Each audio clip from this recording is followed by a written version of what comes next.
been, man? I'm pretty good. What's up with you, LB? You see, I'm trying here. Life. Yeah, you doing it? Ten soldiers and Nixon's coming. We're finally on our own. This summer I hear about Tommy. For dead in Ohio.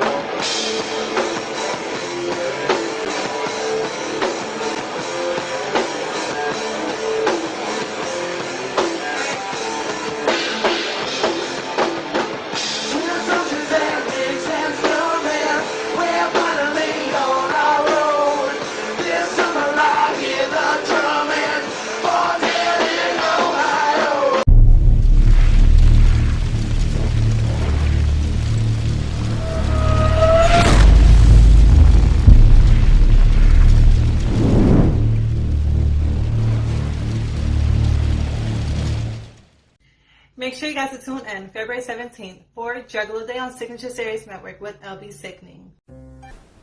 What up, y'all? LB Sickning making another video for my sickos. I got my girl Sarah with me. What's up, baby? She's gonna bite me already. Kick me in my face and shit. No? Check this out, man. This is dope. So, yeah, man, I got Russett Burbank on the show. You know, the lead singer, Russett Burbank. Nowadays, he's got a new band. And I got him on an interview today, and he talked to me about it. Horse Feather Fallout is the name of his new band. We're going to check that out. Maybe a couple songs from Russett Burbank. So, let's check this out, man. Horse Feather Fallout. Cassie, lyric video.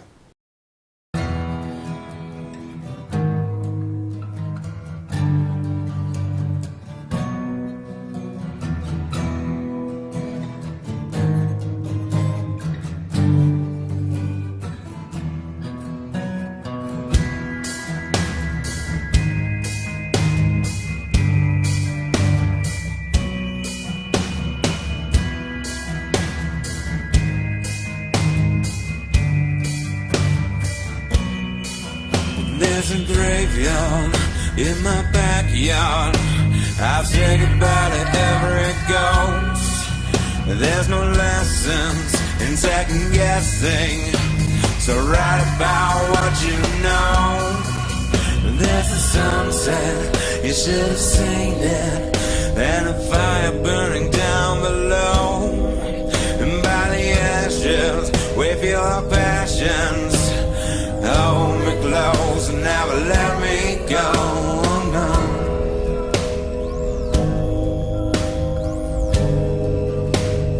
Never let me go. Oh no.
Convinced yet, I like you people. I'm not convinced that I like you at all. I'm not convinced yet, I like you people. I'm pretty sure that I hate myself. I'm pretty sure that I hate myself. I'm pretty sure that I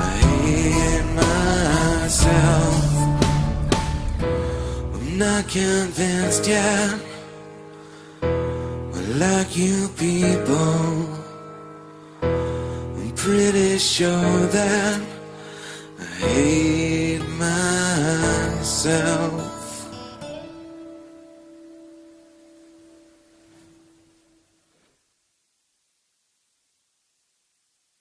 What's going on? It's your boy J Prime. Make sure you tune in to the Signature Series Network February 17th for Juggalo Day, hosted by the one and only SicKKo ENT. Salute.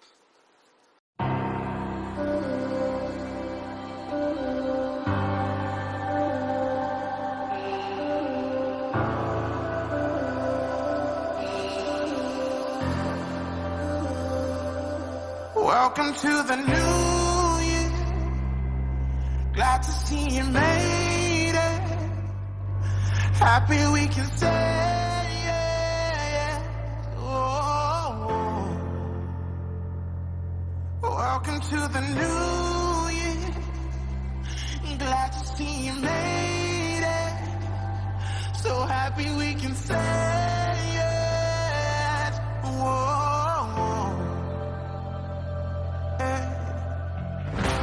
Scream to the top of your lungs.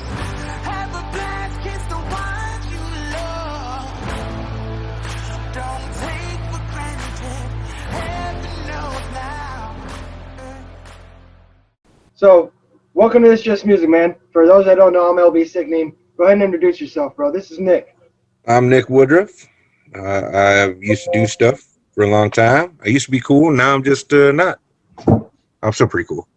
You're still pretty cool, bro. Now I'm old. You old too. What first got you into music, man? What first got me into music? Yeah. That's it's an interesting question. It's hard to know how far back to go, but I feel like music's always in my blood. My mom told me that I get music from my dad. I never met my dad. We can talk about that at some point here, but he was in the Navy band apparently. And then growing up, my grandfather played music in cover bands, so I was just always around music. And then my uncles, you know, were bad influences on me, and they showed me heavy metal and rap music. I'm like, oh, this is another kind of music. So it's always been around. Like even listening to Neil Diamond and Wilson Phillips and in the car with my mom, to listening to oldies on the radio with my granddad and him telling me facts about all the music, to, you know, my uncles partying and listening to Slayer and Metallica. Like I got something out of all that. Yeah, man. It's pretty dope, man. So how would you describe the musically that you typically create these days? Weird, but honest.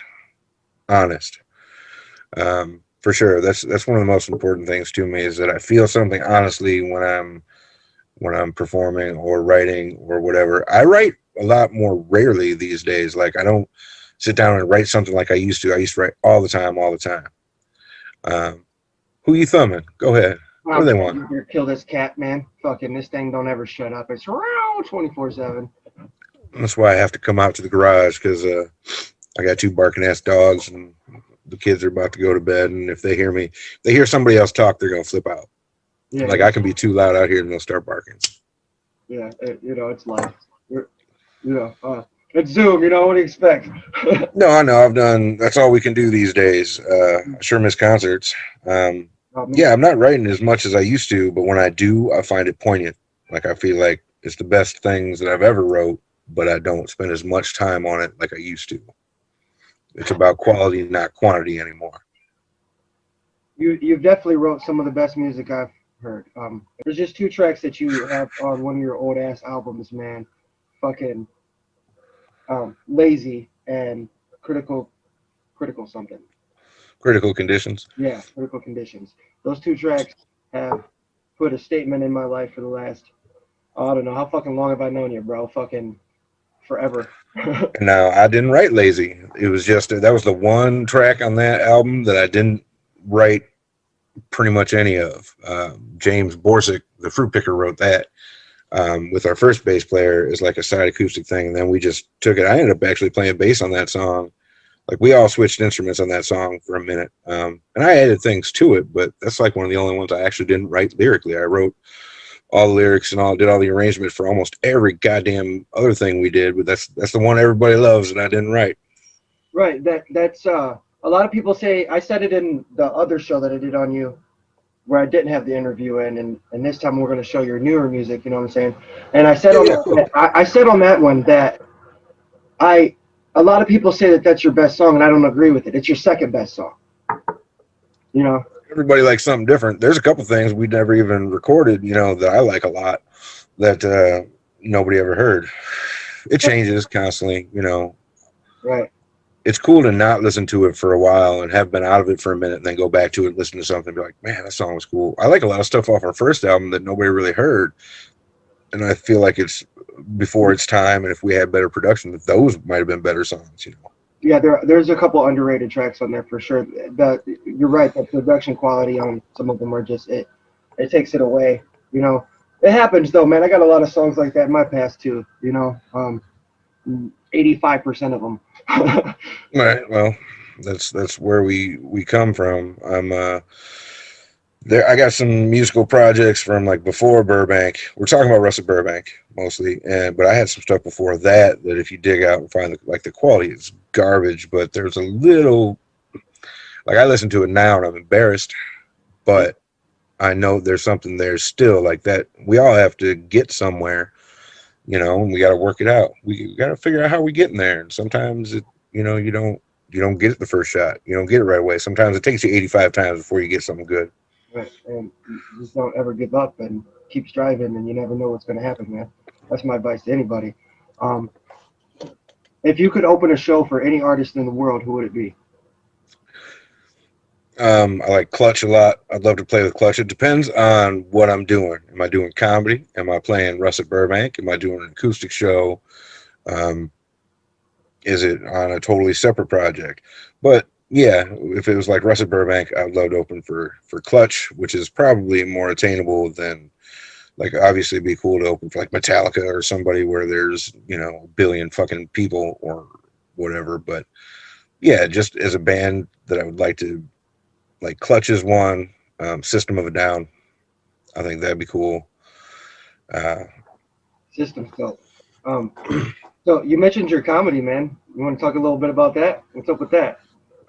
Well, when my wife got pregnant in 2013, we sold the bar and shut it down, and had a kid, got a regular job, moved to Tennessee. None of the band really came with me.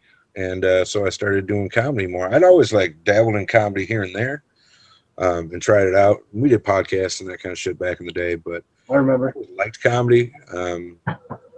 I joined a band when I came to Tennessee that wasn't really, like, it was a fun musical group, but we never got anywhere. We weren't doing anything. Go ahead, get them. Yeah. Throw some crayons at him. He'll be all right. All right, go ahead. I'm sorry. It's all right. And the band I was in, like, we kept having to push things back and people didn't want to do shows. And I'm like, well, it was a long drive for me. And sometimes I would get to practice and we would be sitting around for 2 hours waiting while other people dicked around and did shit. And I'm like, I drive an hour. I got wife and kids at home. So you just wasted 3 hours of my time and I have to drive another hour back, And at one point, the guitar player's like, dude, you should just go do that comedy because it seems like you're good at that and you should try that because we're never going to get our shit together and we don't want to waste your time. And I'm like, that was really cool. So I'm like, okay, well, maybe I will. And so I did. And I started doing it. And I've run my own shows in Nashville for a while. I've got the longest running Friday night. It's once a month. It's the last Friday of every month. Free showcase where we have like at least 10 comics on the show. And it's free to get in. And we booked all kinds of comics that way. I met all kinds of comics that way. Worked on my shit. I hosted a dark open mic for a long time where it was no recording allowed, and you were encouraged to come say the sickest, illest, fucking grossest shit you possibly could just to get it out of your system, even if it ain't like, your material. You want to, like, if you want to come say some shit, come say some shit. And no judgment. But remember, you still got to live on the same planet with everybody when you walk out the doors. So. Right. That got to be stressful. I'm sure you've seen some shit, man. I mean, me and you could tell some stories from the underground at least. You know what I mean? Yeah, I do sometimes, but yeah, it's there's a lot of stories. It's been cool remembering some stuff because I forget a lot of stuff. I've been through a lot of crazy shit, so it's cool remembering stuff, and it's cool seeing what other people remember and the stuff that you bring up. And I'm like, that's really awesome. So I'm glad that so many people still hold that dear in their hearts. Well, I do gotta say the audio quality is like 10 times better than his older shit. I like that. That's dope, you know? For an artist to open up about themselves and like show the world, the soft shit that they think of, you know what I mean? To be a man and show your soft side, it's not easy to do. It's just not. It's not in us, you know what I mean? And Nick does that a lot in a lot of his music, man. Check this next one out, State of Things. But before we check this out, y'all, I'm on a cover of Realist magazine with Mars and shit. It's dope.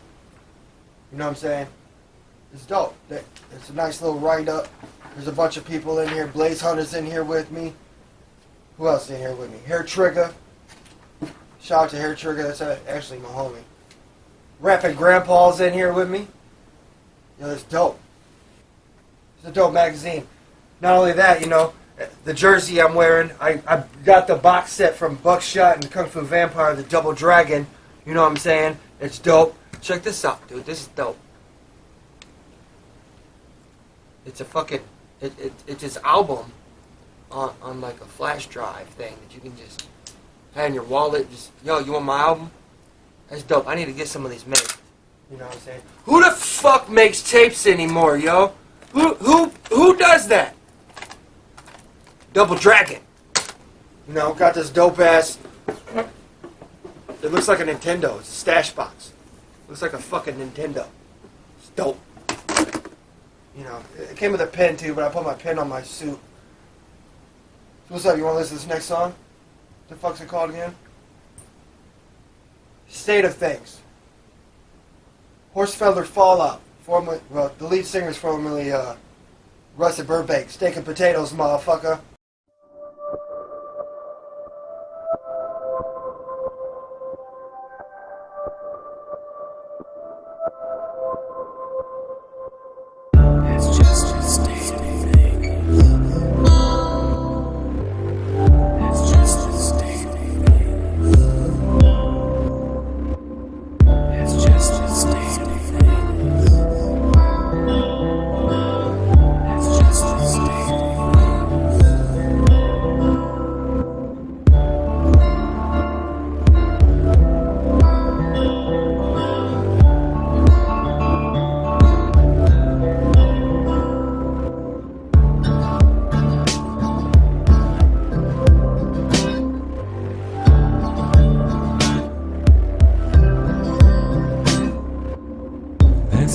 State of things, ain't that the way it seems? Give yourself away again, begrudgingly come back to me. Most folks can take or leave me, and I can't say that I blame them. I'm not my biggest fan either, but sometimes I'll entertain them. I'm a mess of a wreck of a shell of a man, and I can't stop dying. I understand when you spit in my face, at least one of us is trying. Most times it feels like a full-time job, staying this damn angry. It would take a bolt of fixed turn rope just strong enough to hang me. I love you more than I hate me, and as long as I remember, each time I fall to pieces, put me back together. It's just a state of things, ain't that the way it seems? Give yourself away again, begrudgingly come back to me. It's just a state of things, ain't that the way it seems? Give yourself away again, begrudgingly come back to me. It's just a state of things.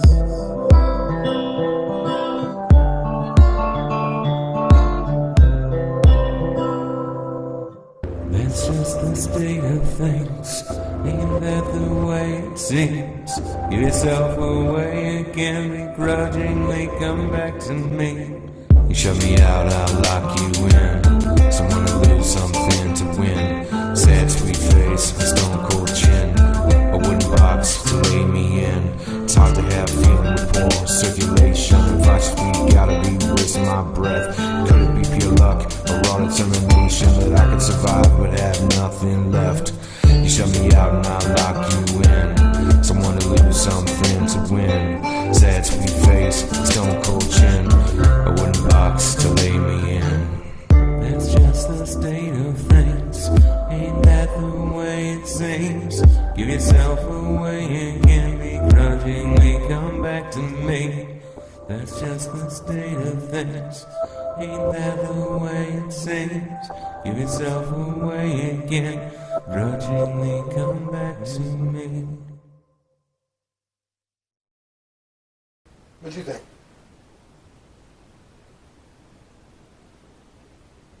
That's interesting. I think it's pretty dark. I like it though. Puts you in like a, I don't know, like a 1970s vibe, but like with a newer feel. You know what I mean? I don't know. It's Blaze, Hunter, Knife, Wonder. Yes, sir. We got LB Sickning. We got Lil Flip. SicKKo, I'm a SicKKo. How many times you tell me to put the mic down? You quiet now, it's time to put my CD on. It's 419, we fire, wow. And when them swangers hit that pavement, it makes...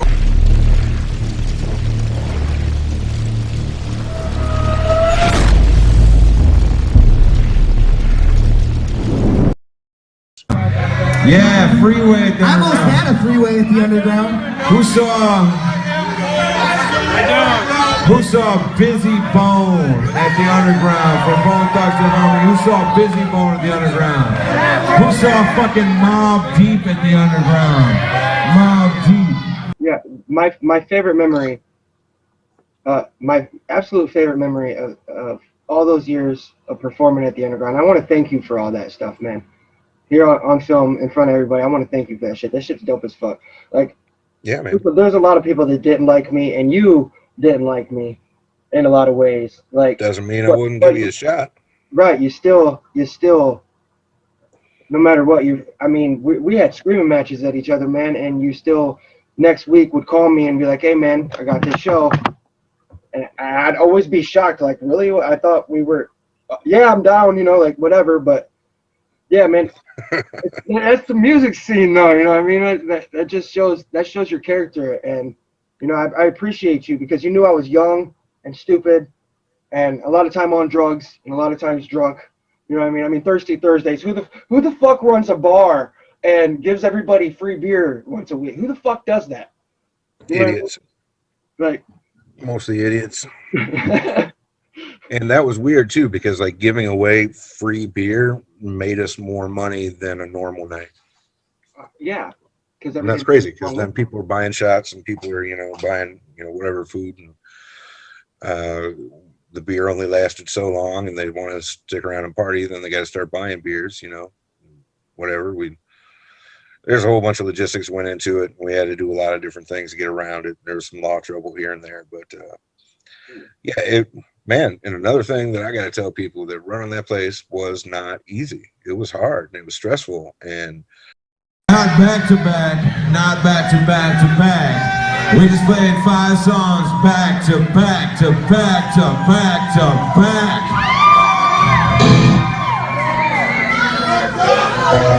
Bada boom! Bada boom, the realest band in the room. How you doing?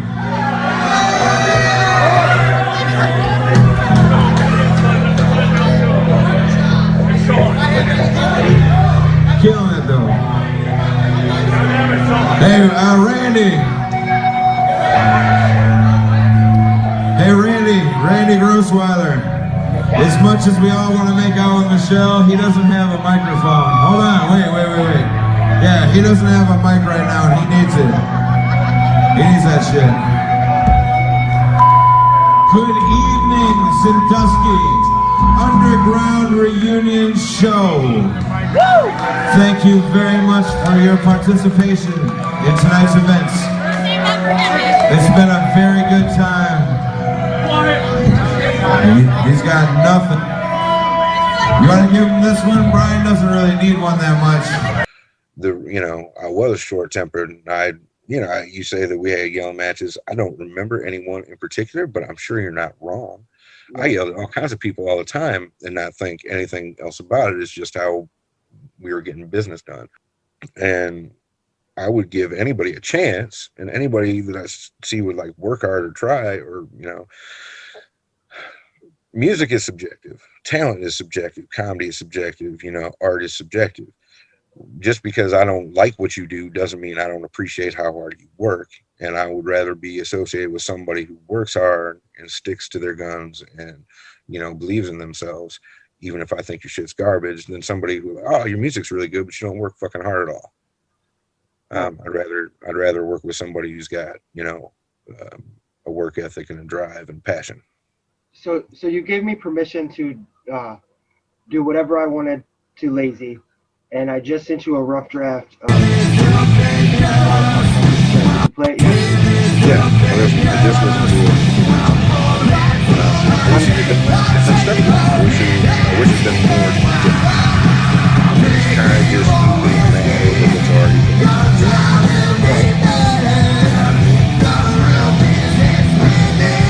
just like and there's a little bit, and I know it says nothing because I would rather your just take a little bit of the first part, or just the chorus, different. Don't sing the same shit, even though I know you feel that same shit. Maybe allude to it. I mean, it's changed a little bit, but I understand what you're saying. Like, I was trying to change it more. It was just I wanted to keep the foundation of the track, but like your original lyrics was it's all inside my mind. There's no escaping it. Or the original lyrics, not your original lyrics. The original lyrics were, it's all inside my mind. There's no escaping me. And I said, it's all inside your mind. You're fucking crazy. And instead of making it about me, I'm making it, it's your fault that I'm crazy. You know what I mean? I don't know. Right. Like I said, it's a rough draft, dude. So what the people eventually hear might not even be. I absolutely understand that. Right. I almost hate sending shit to people too often before I know it's ready, but also that's happened a bunch of times where like this new project I'm doing, we worked on the same record for 5 years because I live in a different state, so we can only get together so often. We only record so much. I got a full-time job, a part-time job, 2 kids and a wife. My wife, doesn't work. She stays home, takes care of the kids, and got to do the homeschooling with them. And so it's like, getting tired. So when we do get a chance, we get to business. And then if something, you get used to hearing a draft. And I was listening to the same draft of this song in the car for a minute. It's called Deep the Poison. And I loved the version we had, but it didn't have all the instrumentation in it. It didn't get finished for much longer. And so then when I heard the draft after the other instruments were in it, like something had happened and I didn't like, this is different. I don't like it. I was used to what I was hearing and what I liked. And then so we try to fix things and try to change things. And like we had these bass drops in the first one that I couldn't live without. And so I was willing to like sacrifice other, like when we had arguments about other songs or things that I wanted in there or mixed different. And it would, whatever, it took too long, or we have to redo this whole, okay, fine.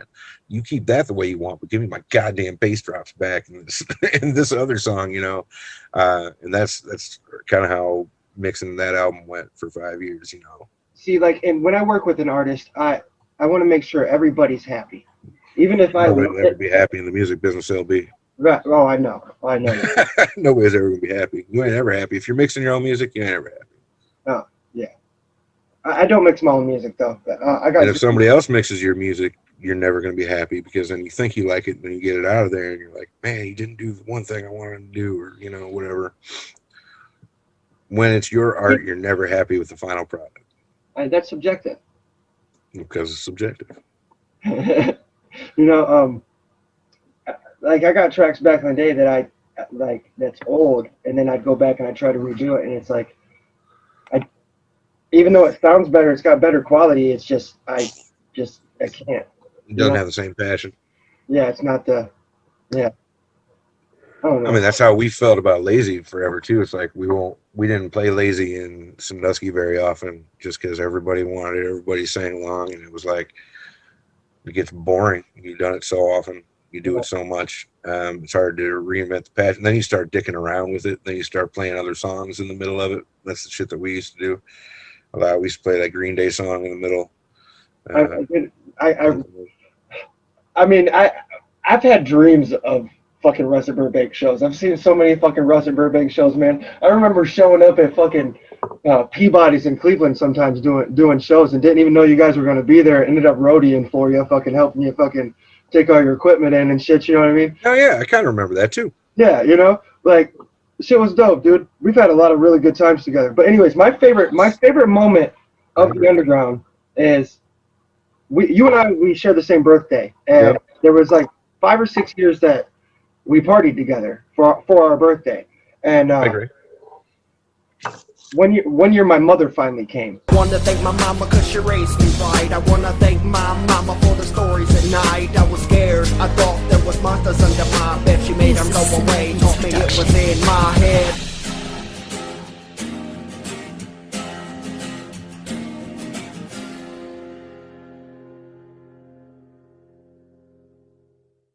Hey mom, I farted. And actually, I still have pictures of it and shit. And when I got off stage, you stopped the music and shit, and in front of everybody, you were like, you know, good job and shit. You actually brought a crowd, da da da. It was dope, dude. Like that's one of the. I'm sure I don't remember a lot of shit from the underground either, but that's one of the memories that stuck out in my mind for a long time. You know what I mean? That's really cool. Good. I'm glad. I'm glad you remember that. I kind of remember that. I don't remember which show it was. I can't tell you which show it was. It was our birthday. It was our birthday. That's all I know. Yeah, I know, but I can't remember which. Like, yeah, I remember one year, man. Fucking, you remember the cake? Yeah, I always remember you putting cake in my face. I figured you'd remember that. Yeah. No, I've not forgotten that. Yeah. I think that's loved so bad that night. I'm sorry. I think that's the only time anybody's really ever smashed a cake in my face, maybe ever. Except for possibly like even at my wedding, but that wasn't even, not as you went hard. It's all right. Hey man, you know how many people remember that though? You know what I'm saying? Like, and you still remember that, and that's I still remember that. There's a billion mememories that could stick out in your head, and you definitely remember. There's probably a picture of it. LB Sickning pissed me the fuck off. You know what I mean? I'm sorry, bro. I was generally just pissed all the time. Yeah. So it's that's how people remembered me anyway. To be honest with you, man, now that I'm like deep in this music game, and I've spent so many years doing this, I mean, you're pushing. I don't want to say your age and shit, but you're pushing. I don't give a shit. You are. Huh?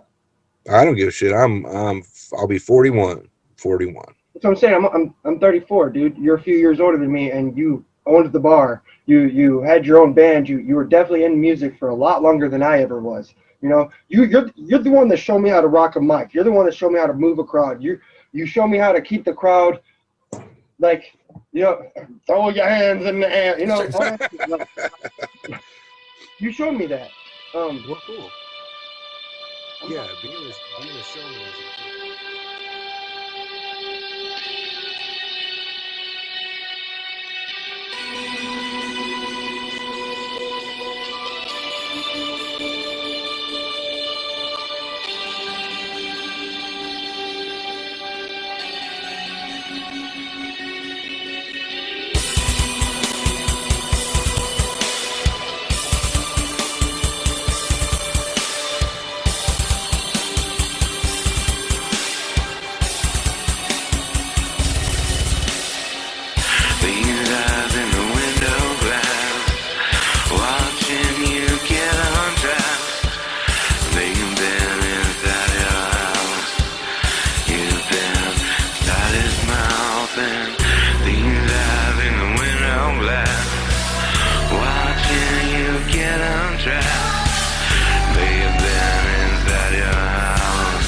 what it is, and somebody's probably watching your every move again. There's a sound room in his basement, developing paranoid fear, and there's a hole in the woods where all can be forgotten. There's a thin line and into time, mysteries are explained.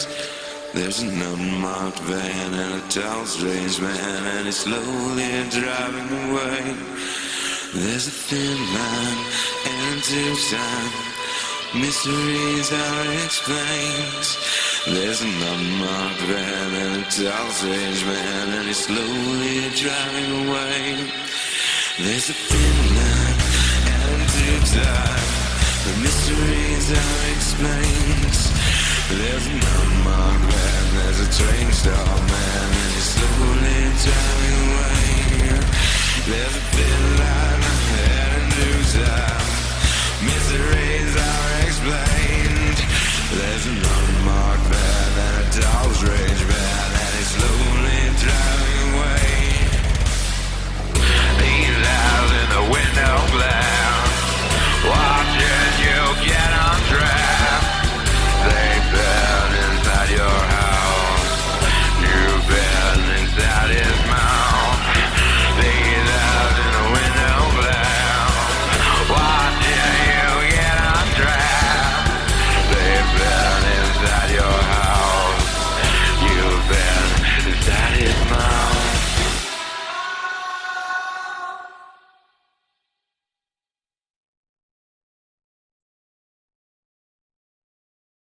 That was scary. That's a scary thought. That's scary as fuck. That's like horrorcore, but like metal horrorcore. That was dope. You like it? She don't like nothing. She don't like nothing. I'm just playing. I'm gonna play a couple of his old songs, man. You know, we talked a lot about Russett Burbank, so we got to show him. It's almost last call, so if you don't have drinks, get us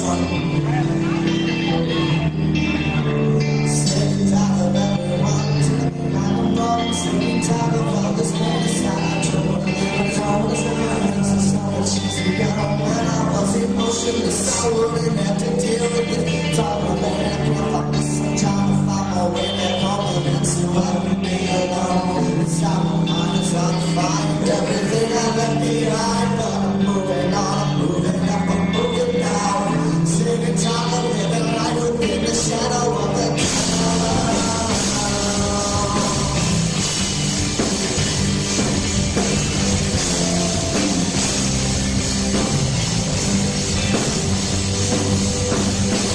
I want to see tomorrow, but I don't want to die.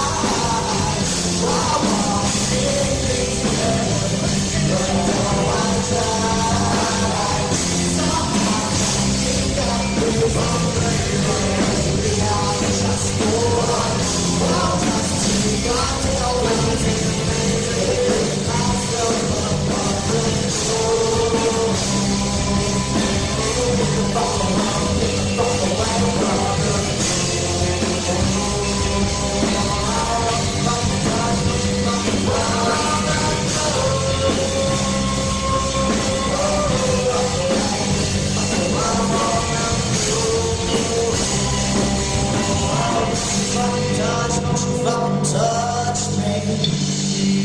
So this is an audience participation style song. If you know the words, sing along, sing real loud, just we don't really feel like it. We are hot, fat, sweaty, and tired, impotent. But give me no apologies, there's no one left inside of me. I'm sick and tired of always being wrong, but I gotta carry on with my life. It doesn't matter what's wrong or right. The song inside my mind is no escape. Too often me, I'm so just I gotta see. I never was, I'll never be the man you wanted me to be. Now I gotta find a way for me to feel that. I'm sick and tired of always running down.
Sometimes I think I'm crazy, but maybe I'm just bored.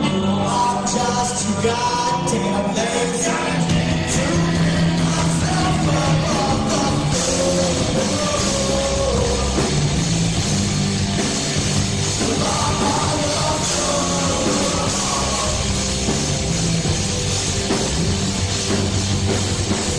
I wanna see tomorrow, but I don't wanna die. I wanna make it better, but I don't know, I don't wanna try. Sometimes I think I'm perfect, but maybe I'm just bored. I'm just too tired and lazy to pick myself up off the floor.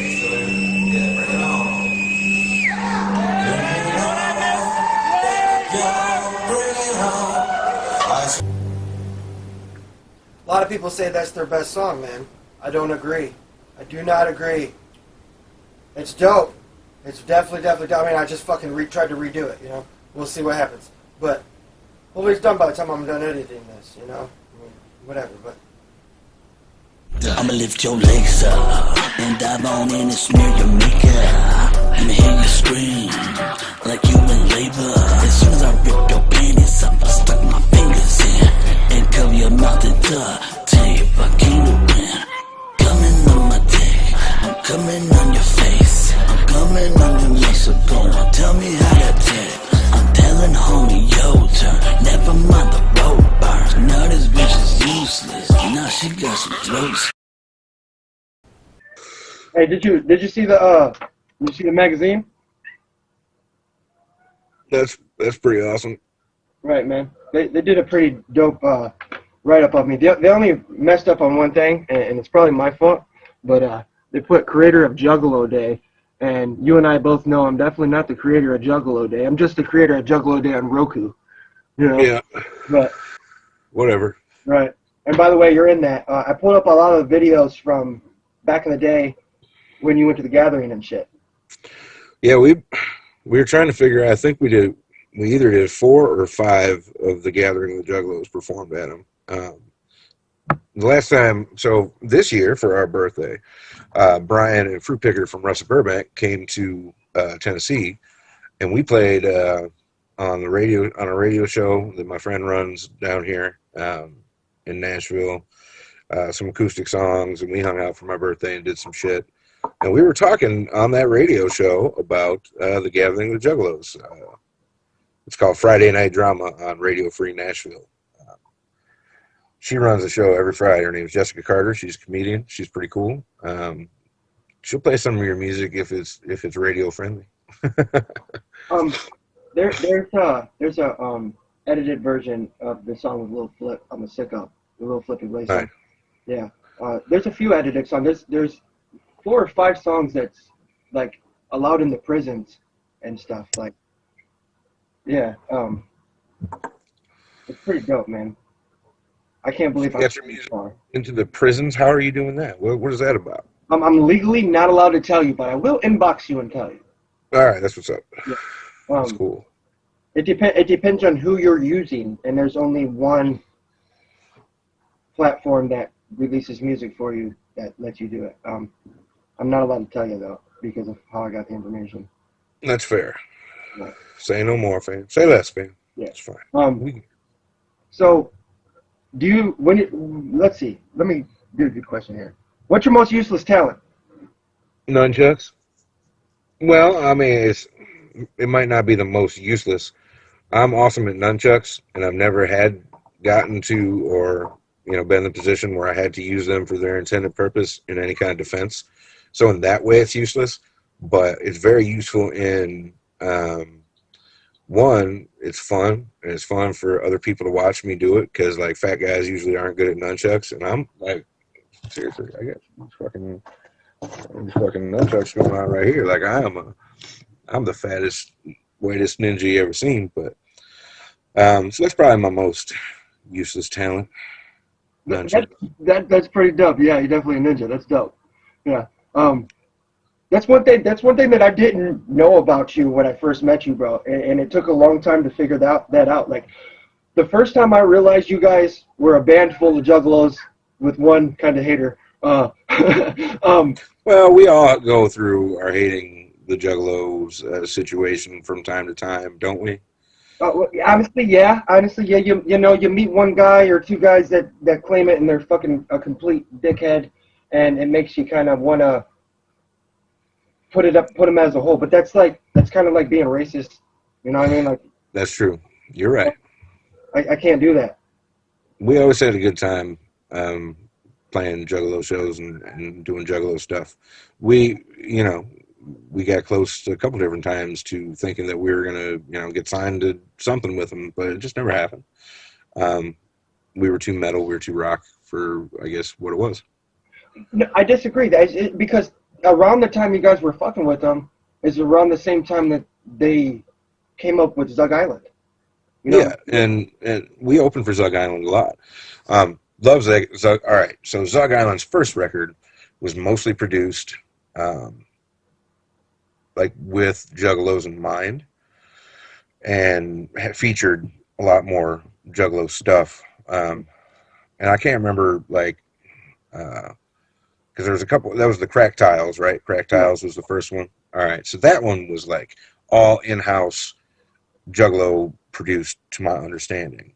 And then the second record, 333, which is the one I like the most, I feel is like really deep and really rock and roll and beautiful and like a metal record, like a kind of a lighter, not a hardcore record, not a metal record, but like heavy rock and roll with some, twist to it. And I love that record, but it didn't do well for sales with the rest of the psychopathic, juggalo stuff. You know why? The first album was wrote by Violent J. The second album, Sin did his own thing. That's the rumors I've heard. Right, and yeah, and I was told so Brother Al, who does the sound for everybody. That's Sin's brother. Brother Al was a sound man forever. I don't know who does whatever now. I've been kind of out of it for a while. Yeah, man. This is cool. But it just didn't happen. Yeah. We were supposed to get signed with Mushroom Head under their label, and it just didn't happen. Just never happened. We just never had ink and paper in front of us at a time where somebody was like, all right, let's just do it. Right. Yeah. I've had that a few times. And now everybody's got kids, everybody's married.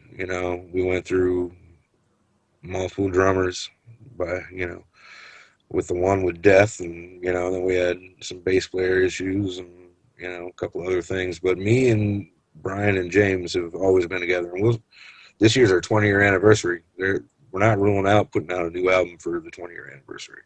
let's talk about your new band, man. What's the name of it? Horse Feather Fallout.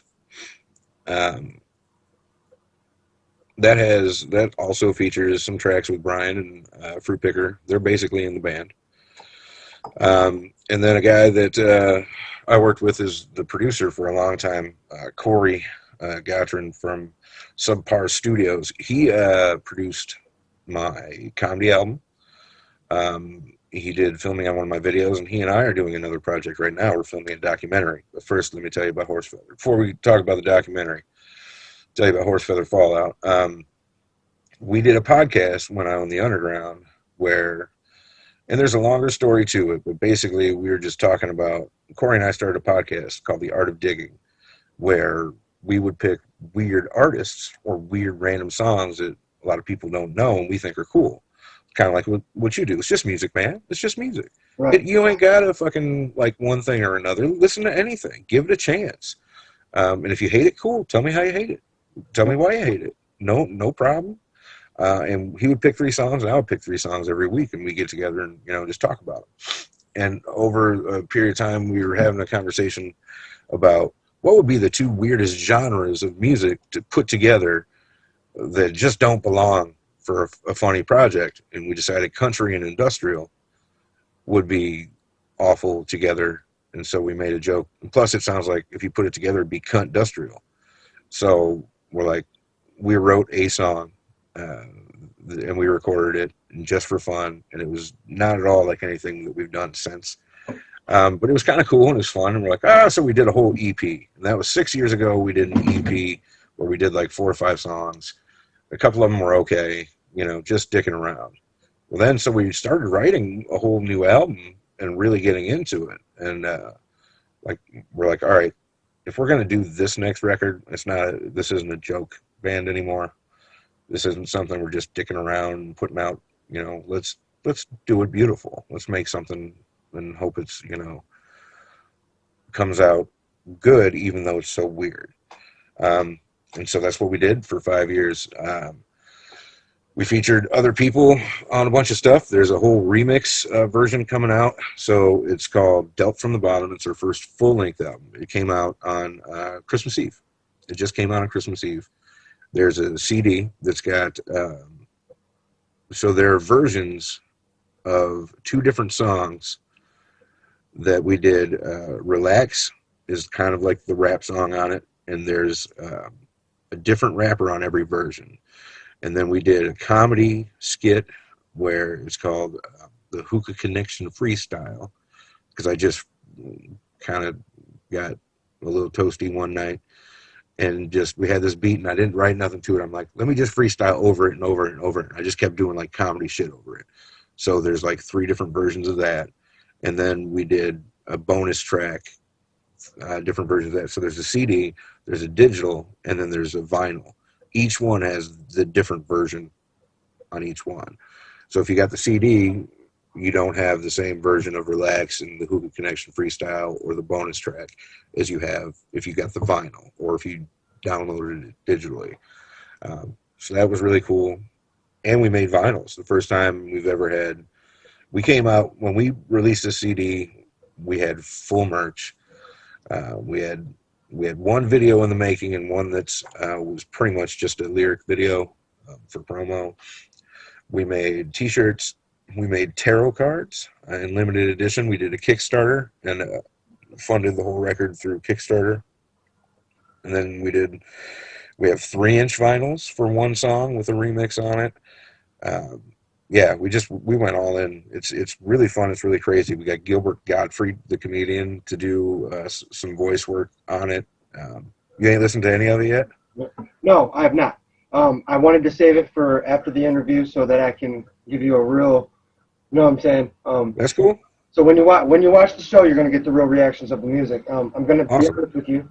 You know what I mean?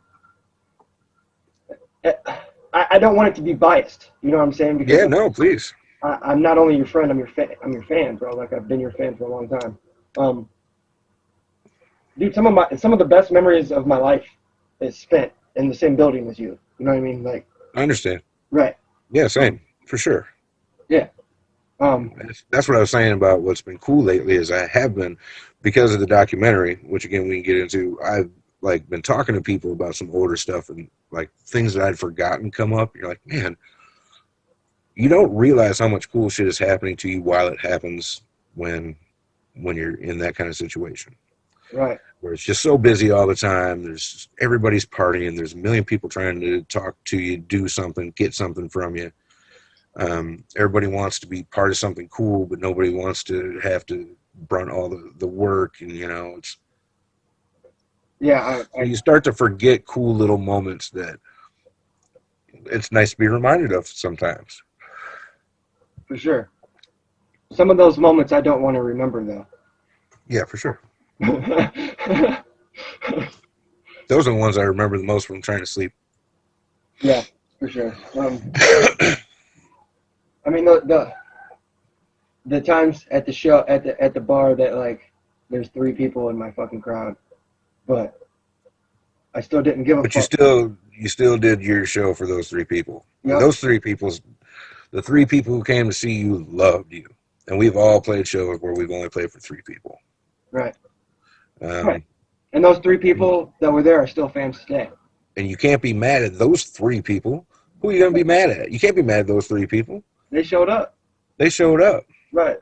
And so what's the point of getting mad and doing a shitty show for the people who didn't show up anyway? You fucking rock it out and let them be sad that they, you know. But it's hard to feel the same kind of energy. I know it is. Yeah. What's worse is when there's a good crowd and good energy and something doesn't go right or something fucks up, and then like you start losing the crowd. That's what happens when you bomb as a comic. That's the only way to relate to that. The worst memory I have at the Underground.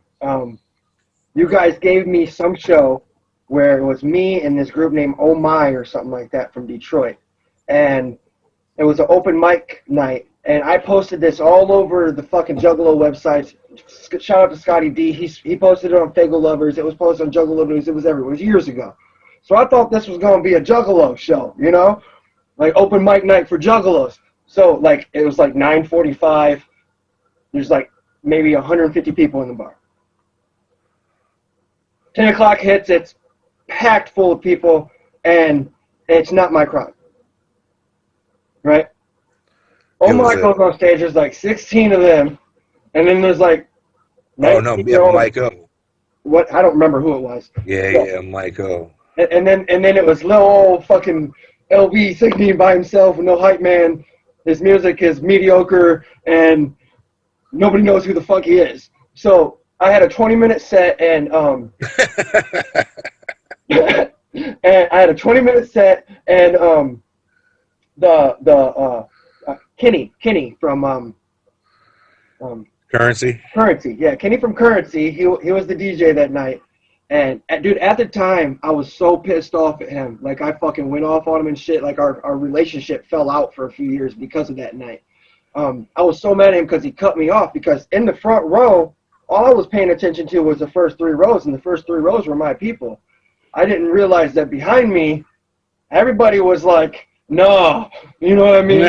No. And I didn't realize that. Once I got off the stage, and after I freaked out on Kenny, and I'm going to say here, Kenny, if you see this, I apologize right here, bro. After that, and everybody, all my friends and fans and shit told me what was happening, I realized, like, okay, but still, fuck him. You know, I was young, you know what I mean? Yeah. I'm, as an artist, I know where you come from. As somebody who is paying a DJ, I know what the DJ's job is, and to keep it lively. And if they're not feeling it, that is the DJ's job, kind of to turn it back around so the crowd doesn't get, you know, he did violent. He did it in a nice way, though. He did. He did it in a good professional way. I just didn't know that. I was only like 2 years in the game. You know what I mean? And yeah, see, you know. Yeah, I mean a lot of mistakes. Everyone has different perspectives of these same stories. It's where I learned, brothers. It's where so many artists, like you having that bar impacted so many. There's so many artists that learned at this place that are still doing it. You know what I mean? Yeah, the Underground was just the place to go, dude. Dope. Who's doing music around there now? I have no clue. Yeah, I don't either. I don't know. It sucks. Yeah. Well, might be moving back to Ohio here in a few months. We're talking about it. We'll see. Yeah. So, yeah, maybe. That'd be awesome, dude. Music Something. definitely come back around. It's not the same. You know what I mean? Well, can't ever be the same. No, we'll never be able to recreate. Yeah, it won't ever be the same. It'll never be the same. But, you know. We can always make new ones, bro. You know? Yeah. You find somewhere, like I really like the Halo Live venue in Sandusky, which is, it's like a recording studio. Sean Patrick Daly does recording there, Mohawk Studio, and he's got like a venue. It's an old church, but like the parking's no good, and there's neighbors and whatnot, but it's a beautiful venue. We got to play there a little bit. We came back for a private party or something, did a Burbank show 2 years ago. And that was fun. And then we did a private horse feather party a year ago for some of our Kickstarter fans, and that was fun too. I just once Sandusky sent me to prison, I just stay away. Oh well, yeah. Yeah, you know. Yeah, I mean, you can't blame a whole town for sending you to prison, but you know. I don't blame them for sending me. I understand. I'm the one that fucked up, but still, they don't like me, so I'd rather just, you know. So, man, who's your favorite horrorcore artist? I like E.N.T a lot.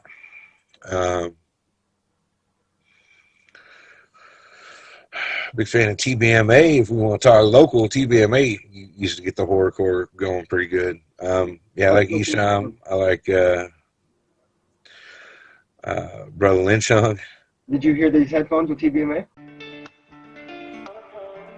Man, this is a long time coming. We should have did this a long time ago. Ha ha. LB Sickning. SicKKo ENT. These headphones take me to a place so far away. He actually did. Yeah, I think I did. Yeah. All right. Yeah, I think I remember that. Yeah, man. I like the country album he just did too. Well, I think it's been like 2 or 3 years. It did just under his own name, Derek Kimberlin. He did like a kind of a country rap album. It's pretty good too. There's a lot of drama with TBMA back in the day, man, between him and I. And honestly, it was jealousy.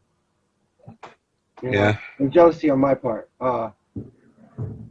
Just being real, there was a lot of times where like flyers were made and I was on the show and I'd have to open, and he's, you know, he was the big shot of the white rappers in Sandusky. You know what I mean? And, yeah. No, yeah, you ain't wrong. That's cool. I was jealous of it, dude. So I always tried to battle him, or I'd always tried to outdo him, or I always had that mind state of I always had the stupid ass mindset. Let's fight this guy instead of teaming up with him. You know what I mean? Yeah. Dumb. You gotta learn from people, man. Yeah. If he is, and why you can't. Your candle never burns brighter by blowing somebody else's out. And I learned that over the years, you know. And once I figured that out, I finally reached out to TV Man. I apologized for everything that happened, and I was like, bro, can we do some music together? I've asked you all my fucking life. Like, let's do some shit, you know, because I knew about TBMA before I ever even came to the underground, and and then there was he was big on the internet. Yeah, there was one day when I was outside. You know me, dude. I was always chilling outside with you guys, you know. Like the anxiety of the crowd always made me want to go outside, but he was there, dude, and it was just like I actually at that time I had one of his songs as my ringtone. Nice. And I showed it. He's like, "Whoa, what the fuck?" I was like, "Dude, I did what the fuck?" You know what I mean? And then shit just went sour, and it was shitty. And now we got a song together, and everything's cool. And he's doing his pepper videos. I'm proud of TBMA. He's dope. You know what I mean? Yeah.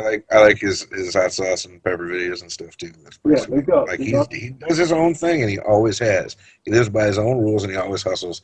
But you know, that's his path. That's his choice. That's his thing that he decided to do.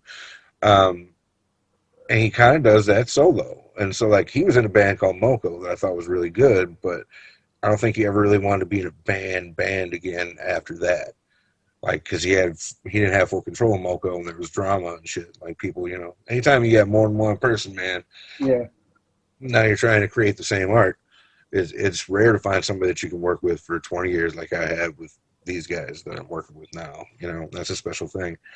And that's why we kept working together on this new project. And I feel like it's some of the best stuff I've ever written lyrically, period. I like 3 of the songs or 4 of the songs that I wrote on Horsefeather Fallout better than 90% at least of Russett Burbank. And I wrote some good shit in Russett Burbank, to me. Yeah, I can't wait to listen to it, man. I wanted to save it. I wanted to save it. I don't know. Check this out, man. Whatever. Drive Me to the Needle. They uploaded it 7 years ago, but it's like 4,000 years old because these dudes are fucking ancient.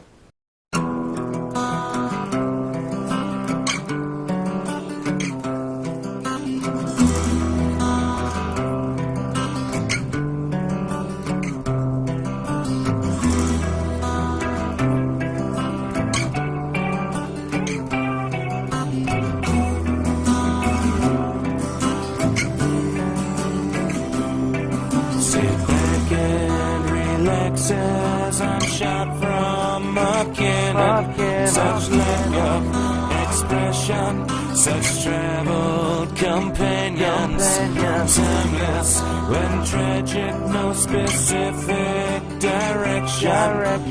Each passing moments, unanswered questions. Believe me, I've seen it, I know it firsthand. The closing finale is never so grand.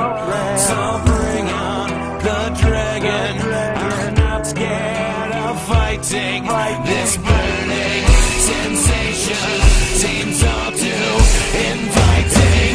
Swing mighty, want something that carried me home. Retreat the defeated. He marches alone. Swing mighty, want something that carried me home.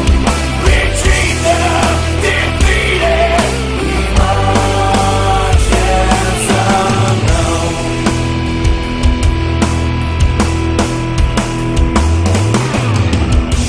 Lead the ships and the world floats by. Prevailing winds, the rising tide. Why just sit back, enjoy the ride, and hope it doesn't pass me by. You knew the consequences, so did I. That dream is over, that life was a lie. It's not worth the effort to wave goodbye. So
And and even if I don't add more to this lazy track, man, you know what I'm saying? It is what it is. I think Make it for you. I imagine do your thing, bro. I don't give a shit. I thank you for letting me redo it. You know what I mean? It's dope and shit. I never expected you to give me a yes. Because back in the day, like a couple other bands tried to do it, and we got mad about it. There was a Group Rehab. You remember Group Rehab with Tally D? Yeah. Like we used to jam with them a lot too, and we were friends and we liked it, but they kind of did a song after everybody liked our song. They had like get the fuck away from me in it. Right. And like similar, but whatever. I barely even remember all that, but I remember some people got pissed about it. Like our fans got more pissed about it than we did. Like, oh, cool, whatever. Glad people like us. You don't bite the hand of somebody that's feeding you. Well, we weren't feeding them. We were peers, Still. But still, yeah. We all gave and, shit to each other. We just traded shows. Everybody traded shows. Yeah, I want to put this song out, man. Once it's finished. You care? 50-50 shit, man. Do whatever you got to do. 50-50 with you on everything. I mean, see what happens. Put it out. If you make some money, I want some money. Yeah, man. Otherwise, good. Do you work for BMI? You'd have to talk to. So yeah, like we got. It's between like that's on Russett Burbank and the two records that. So the two records that are out, Spotify and iTunes and Amazon and all that's accounted for with copyright and whatnot. So you have permission to do it. Once you hit a certain point or something, if somebody says something, then we'd have to look at it and go, oh, we told him he could do it. Right. But then, whatever. If you're making money, then yeah, whatever, give us some money. Right, we ain't ever going to be like, fuck you. Yeah, of course, bro. That's what I'm saying. I want to give you, well, I'm going to give 50-50 of everything, but I'm going to split my 50 with Zuko since he's the one that makes everything. You know what I'm saying? We did Ohio by Neil Young. Yeah. And we didn't get full permission to do it. But we've never made enough money that they cared or noticed. It never triggered on, like, we didn't do enough sales, I guess. And I don't know if it's available now on downloads. We didn't release it on one of those two records with that, but we released it physical copies. And you can find it. But we never made enough money that anybody noticed or cared. So right. That's kind of always been the way we looked at it. Like, if nobody makes enough money that anybody cares and wants to sue over it, then fucking God bless you, do it. Well, if I make $1 million, I'm definitely going to let you know. Yeah. Hey, Nick, take pay who you need to pay. Yeah, man. Yeah, if somebody makes money, we can all make money. I love that shit. Fuck yeah, let's fucking open another bar together or something. I don't know. Yeah, now I drink too much. No, I miss doing music. I miss the live music scene. I miss being able to just write a song with my friends or whatever. And some of the satisfaction you get back from doing comedy, because that's, it's a similar creative headspace from where you come from, and like the way you go into it, and then you do have to entertain a crowd. It's a lot different because you're 100% on your own. Like, if I told a joke in between songs and it didn't go well and there was nothing, the band could start playing music and we just get back at it. But if I tell a joke just in comedy and it doesn't go well and there's no laughter, then I feel like, oh, well, shit, now you don't like me. God damn it. If you didn't like that, you probably ain't going to like nothing else I have to say either. Right. And that's a lot harder. That's the biggest differences between the music and comedy, but they're also similar in those ways. The last thing I want to tell you, because I'm freezing in my garage, getting cold, is ended anyways, man. I appreciate you, bro, and I can't wait to listen to your new music. And dude, thank you for all the memories and let me tell you about the documentary. Yeah, go ahead. Before I get out of here, I've never met my dad. He never knew me. I never knew who he was. when my mom got pregnant with me, she was in California from this guy. He didn't want me. She didn't want to not have me. So she moved back to Ohio, where I was born. Never knew anything about him. Only asked once or twice, whatever. Never got a lot of information. But I always wondered in my head, it's been, something. Anyway, just last year, my mom started talking about it a little bit to me. And I'm like, wait, hold on, stop. I want to document the whole thing. And I just started filming a documentary about getting all this information and trying to find my dad. And I've been doing that since last July. And then just a month ago, I found him. Oh, yeah? And so we've been recording all this. So there's a trailer that's going to come out on Saturday. And you got to find that too. The name of the film is going to be, it's a documentary. It's going to be called Let's Find the Bastard, the Jeremiah Davis Story.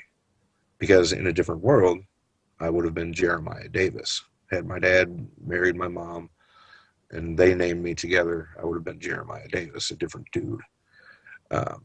But the whole process and struggle and, everything that I've done, we're releasing a documentary. And now that we found him, the last thing is we're starting a GoFundMe when the trailer comes out so we can go out, meet him, and film the last part of the movie. And then try to submit it to film festivals and do all that. So that's like my number one project right now. That and Horse Feather is probably number 2. Make sure when this is all finished, you give me all the links so I can put it in the description. Yeah, for sure. Yeah, bro.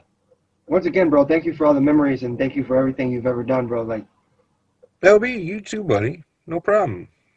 I'm glad it meant so much to you. That's awesome. Yeah, dude. Those cold nights on a fucking cell block. Yeah, for sure. Yeah, you ain't got a lot to think about good about yourself. Right. So, and music's the only thing I've ever been even remotely successful in. And I feel like when all that happened and I ended up going to prison, and then while I'm in prison, the underground gets shut down. I felt like everything just went to shit, really fast. And it took a long time, and now now look where we're at. You know what I mean? Like, we're all right, dude. Life's going great, right? You're all right, bro. Happiness is a choice. All right. Yeah. It's hard to make that choice sometimes.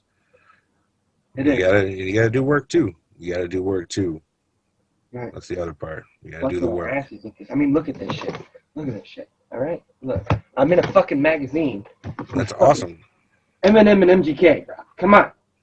Yeah, I saw that. That's sweet. I mean, did you ever think that I'd get that far with it, bro? Be honest. I thought that you would make something that.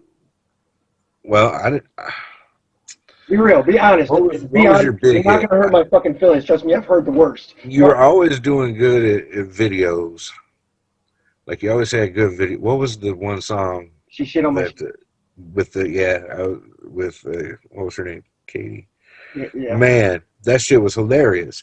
And when I saw that too, that was another thing. I'm like, look, now he's not taking himself ridiculously seriously and having fun, and then the video is fun. Right.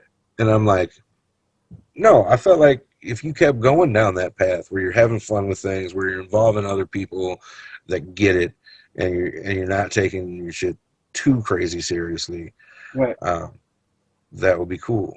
Like, do that. Let me give you some advice somebody else told me, not about me, I really like the rapper NF right now. I know not a lot of people do, or some people do, that's how shit goes. But I think he's very prolific. And I get what he says, because I feel that way a lot of times. I feel a lot of the shit that he says. And my friend was like, yeah, but why can't he be happy about something from time to time? Write me a happy song, bitch. And I'm like, write me a happy song, bitch. Yeah. That's I get that a lot. Yeah, that's I'm giving. Wait till you hear the Smoke diss track that's coming out with 1 Ton from Potluck, man. Oh, I love 1 Ton. Yeah, he's dope, bro. Yeah. Were you there when we had potluck at the Underground? Where do you think I met him at, bro? Okay, well there you go. Yeah. I don't know. Like, I never remember what shows people are at either. Like, we had so many cool shows, and some that like people missed. Did you see? Were you there for Busy Bone? Yeah, I got to meet Busy Bone. Yeah. There's a couple people that like, I could kick you in the balls because you didn't let me meet them. I opened up for Boondocks 3 times. He was a dick. He didn't want to meet nobody, dude. That wasn't on you. Yeah. He didn't want to meet nobody. A couple people weaseled their fucking ways into meeting him, but he didn't want to meet nobody. He was weird. Yeah. He didn't talk to me. Wow. See, I always thought that was you, just being a dick. It wasn't. He didn't want to meet people. Yeah. I think he met Sean Whoopser from 419, and I think maybe they weaseled their way into meeting him, because I told Sean the same thing. Like, he's just being weird. And I think Sean felt the same way about it. Like, people, that dude, like, that was part of the thing coming in. He's like, he didn't really want to meet people. Well, like, I'm working with Buckshot. I got to try coming out with Buckshot and Deviant Horror. And Boondocks is kind of in his circle. You know what I'm saying? Yeah. And Boondocks literally calls his fans the weirdos. You know what I mean? Look, I just got their box set and shit. Like, they sent me their box set. It's dope. Oh, cool. Right. Got a song coming out with Kung Fu Vampire too. But anyways. Oh, nice. I like Kung Fu Vampire. Yeah. Anyways, Boondocks is in that circle, and I've reached out to Boondocks, and it's nothing. You know, some people are just like that. I don't know. You know. And then this was years ago too. Right. Who knows what he was going through? And this is, you know, there's a whole talk about anxiety and dealing with, you know, social anxiety issues, and he had switched some meds or something. I don't know. Right. But he never really talked to me either. When you pay attention to his career, he explains it for sure. You know, it'd be a dream come true to work with Boondocks. It'd be cool. There was an Anybody Killer show. Dude, there's so many memories, man. Do you remember when Little Scrappy came to town? You got me on the Little Scrappy show, and then all the fucking audio went off. As soon as he went on stage, it was like perfect until he goes on stage, and then audio goes out, and he ends up screaming most of his show. Remember that? Yeah, and then that's because it got too many people and it got too hot. And people start pulling cords and shit starts breaking. At the end of the night, it got shitty, and me and Little Scrappy ended up sitting in the smoke shop, like, with a couple man, he was super cool. Just kicking it, talking music, and just talking bullshit, like, not even talking rap music per se, just talking music and talking the business. He was cool. He did sit and talk with me. And me and Little Scrappy had a really cool conversation. There are not many rappers I can say that about. Busy Bone was cool. Mims was probably the coolest rapper I met ever. Mims was super cool. Cassidy was super cool. Lil White was cool, except for Man, Lil White was a dick. Fuck Lil White. He was just high, bro. You know. Yeah. The first thing he said to me, I walked up to him. Hey, what's up? I was like, "What's up, man? It's nice to meet you, bro. It's an honor to open up for you." He's like, "Yeah, you got any Oxycontin?" Right. Yeah. That's he was definitely a junkie. You know, it is what it is. You know. I didn't think he was that good. Like, I didn't think he put on that good of a show. We had all the Little White, Little Scrappy. Do we have Little Flip? It's Blaze Hunter, Ninth Wonder. We got LB Sickning. We got Little Flip. SicKKo, I'm a SicKKo. How many times you tell me to put the mic down? You quiet now, it's time to put my CD on. It's 419, we fire wow. And when them swangers hit that pavement,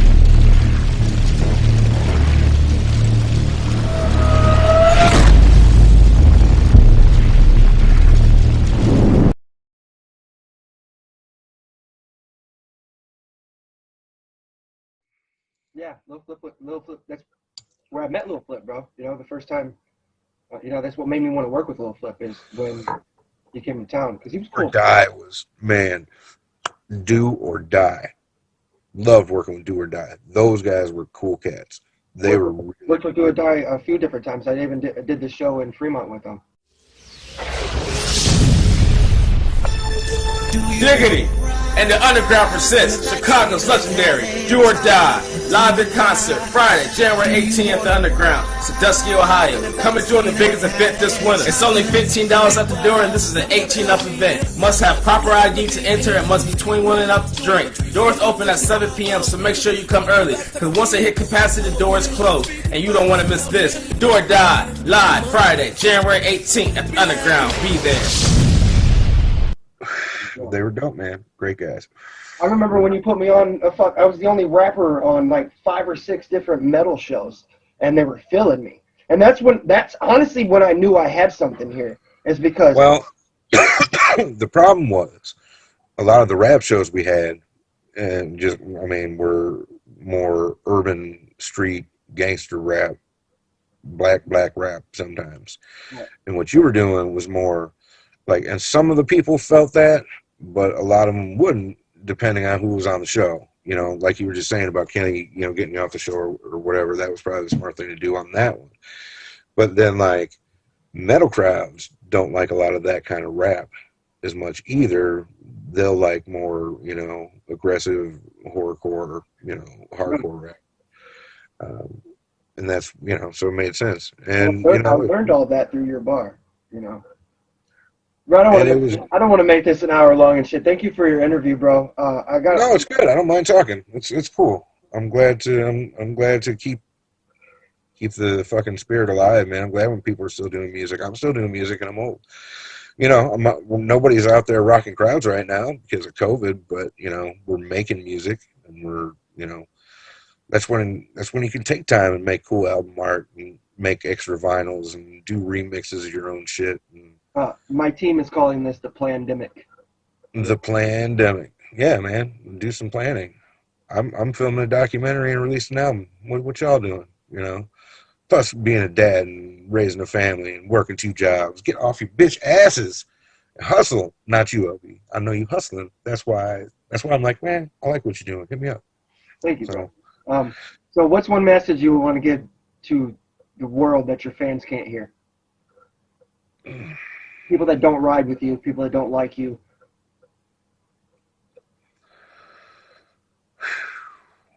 Shut the fuck up and listen to what other people are saying before you want to respond. Stop thinking about what you're going to say next and actually listen to what someone's telling you first. Respond to that, not to what you had already planned to tell them, no matter what they had to say. That's the thing we all need to do a little more, and that's like how I want you to listen to my music. What do you got to say to your fans? The rest of the world can't hear it. Man, thanks everybody for fucking keeping me feeling like I got a reason to keep making music. Because sometimes when it stops being fun, it's hard to feel like anything is worthwhile. And then when somebody tells you, like, hey, you know, I really fucking love this song. It got me through a hard time, you know, on a cold floor or whatever it might have been. You're like, see, good. That's why now I feel good about it again. Like, sometimes you doubt yourself, but, you know, don't forget there's other people. You know, I appreciate all the fans. And also, check out all my new shit, because if you like my old shit, I still am pretty cool. So if you like the old me, check out this new me and shit. Like, I've learned things. I'm not selling out. I'm doing weirder shit. I'm learning stuff. And fund my documentary as well, so I can have my dad do fucking weird crystal therapy on me when we meet. It's a little behind the scenes for you. If I ever met my dad again, I'd punch him in his fucking nose. But fuck me. I get that. That might happen too. You ever seen He's a Coward? No. You should go see it. My son. You remember watching my son be premature and all that stuff. You were a big part of it. You were commenting every day and stuff. I remember that. Yeah, he's in it. You know, he plays me in the video and stuff, and it's a hardcore video. You know. Of course it is. My mom's like, you shouldn't be letting him do that. You're teaching him how to murder. I'm like, Mom, I took him to counseling. Well, I'll watch it. Yeah, it's pretty dope. It's with an asshole. You know, the song's with Rife and shit. Rife can kiss my ass, but, you know. I know how it goes. Yeah, man. Thanks for Send getting me on. the link. I'll watch it. Yeah, I will. Thanks for getting on the show, Nick. I appreciate you, bro. Much love, Absolutely, brother. man. Good to meet you. Holler at me. Next time you're in Ohio, hopefully my car's not a piece of shit and I can come see you. I feel that. I had a lot of that recently myself. Yeah. Listen to that album. Let me know what you think. Starving artist here. You know what I'm saying? Yeah. I'll see you later, man. All right, buddy. Have a good night. You too, bud. Pieces. I got so many memories with these fucking dudes, man. Yo, man. Nick, thanks for getting on the show. Russett Burbank. What the fuck's the name of the other band? I'm a fan. I'm a new fan. I don't even fucking know the name of the band. But I like Russett Burbank. So, whatever. Your new band's dope too, dog. But, you know, I got more memories with Russett. You know what I'm saying? That first track, though. That first track was... That was, yeah. You know. Anyways, LB Sickning making another video for my sickos.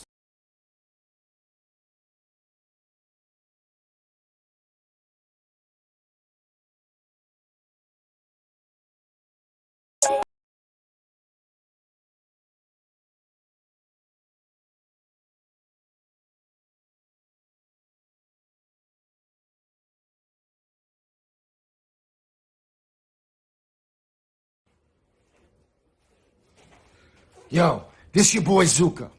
You gotta check out Juggalo Day on February 17th. Signature Series Network. SicKKo ENT, baby. Woo woo! Thanks for being on the show. See you later. Still here?